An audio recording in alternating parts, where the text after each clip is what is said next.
பதவி வரும்போது பணிவு வர வேண்டும், துணிவு வர வேண்டும் தோழா. எடப்பாடி பழனிசாமி பாடிய பாடலுக்கு திண்டுக்கல் லியோனினஸ் பதில். சசிகலா அம்மாவின் காலை பிடித்து முதலமைச்சராகி துரோகம் செய்தவர் எடப்பாடி பழனிசாமி என கடும் தாக்கு. திருப்பத்தூர் மாவட்டம் ஜோலார்பேட்டை சட்டமன்ற தொகுதி மதச்சார்பற்ற அணி சார்பில் போட்டியிடும் வேட்பாளர் கவிதா தண்டபாணியை ஆதரித்து திமுக கொள்கை பரப்பு செயலாளர் திண்டுக்கல் லியோனி பச்சூர், புதுப்பேட்டை, அச்சமங்கலம், கந்திலி உள்ளிட்ட பகுதிகளில் பிரச்சாரம் மேற்கொண்டார். அப்போது அச்சமங்கலம் கிராமத்தில் பேசிய திண்டுக்கல் லியோனி, மகாலட்சுமி பிறந்திருக்கு, அவளை நான் கலெக்டருக்கு படிக்க வைப்பேன், அவளை நான் எஸ்பி ஆக்குவேன் சொல்லி ஒரு பெண்ணை படிக்க வைக்கின்ற ஆட்சி நம் தளபதி மு.க. இந்த ஆளை நம்ம எங்கேயோ பார்த்திருக்கோமே, இந்த குரலையும் நம்ம எங்கோ கேட்டிருக்கோமே. யார் அந்த ஆளு? அச்சமங்கலத்துல வந்து மார்க்கெட்ல உருளைக்கிழங்கு விற்கிற மாதிரி ஒரு வேன்ல மைக்க வச்சுக்கிட்டு நம்ம அக்கா கவிதா தண்டபாணி பக்கத்துல வேற நின்னுக்கிட்டு பட்டிமன்றம் நடத்துறவரு எதுக்கு இந்த அச்சமங்கலத்துக்கு வந்திருக்காரு அப்படின்னு நீங்க எல்லாம் யோசிக்கிறீங்க. ஆனா நம்ம சகோதரிகளுடைய முகத்தை பார்க்கிறேன், எல்லாரும் எவ்வளவு சந்தோஷமா இருக்கீங்க. என்ன காரணம்னா 5 ஆண்டுகள் நமக்கு வெறும் நலத்திட்டங்களை மட்டுமே வழங்கிய ஒரே முதலமைச்சர் நம் தமிழகத்தினுடைய முதலமைச்சர். ஆனா எடப்பாடி பழனிசாமி எப்படி பேசிட்டு இருக்காரு கேட்டீங்களா? நான் வந்து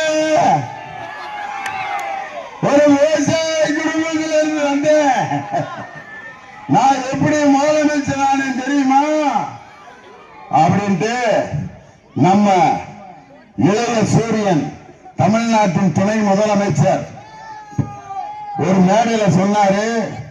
எடப்பாடி பழனிசாமியோட போட்டோவை காமிச்சு, இங்க பாருங்க ஐயா முதலமைச்சரான வரலாறு இதுதான்.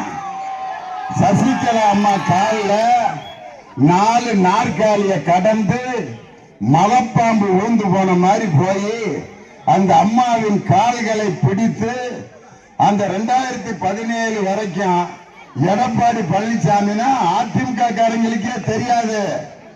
என்னைக்கு சசிகலா அம்மா காலை பிடிச்சாரோ அன்னைக்கு தான் அவரை எல்லாத்துக்குமே தெரிஞ்சிச்சு. இன்னைக்கு அவரு நம்ம துணை முதலமைச்சர் உதயநிதி ஸ்டாலின் வந்து இப்படி காலில் விழுந்து நீங்க முதலமைச்சர் ஆனீங்களேன்னு சொன்னதுக்கு எம்ஜிஆர் பாட்டு ஒண்ணு சொன்னார். எது? எடப்பாடி பழனிசாமி என்ன பாட்டு தெரியுமா?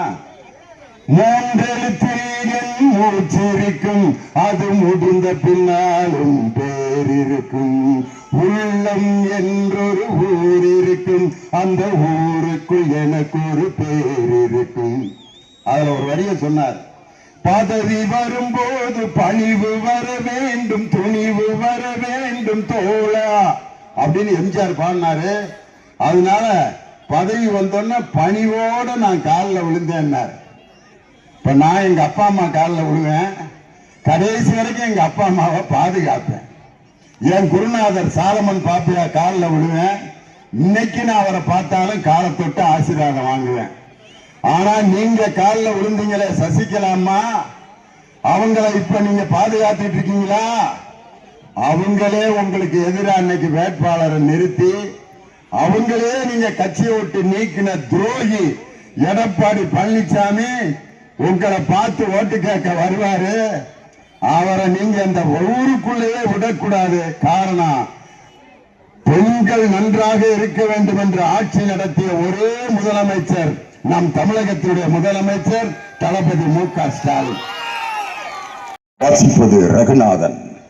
நடந்து முடிந்த சட்டமன்ற தேர்தலில் ஜோலார்பேட்டை தொகுதியில் போட்டியிட்ட திராவிட முன்னேற்ற கழகத்தின் வேட்பாளர் திருமதி கவிதா தண்டபாணி தன்னை எதிர்த்து போட்டியிட்ட அனைத்து வேட்பாளர்களை விட 50,000 வாக்குகள் வித்தியாசத்தில் வெற்றி பெற்றார். அப்படிங்கிற சொந்த ஊர்ல பேசினது. இந்த அருமையான பிரச்சார நிகழ்ச்சியை மிக சிறப்பாக ஏற்பாடு செய்த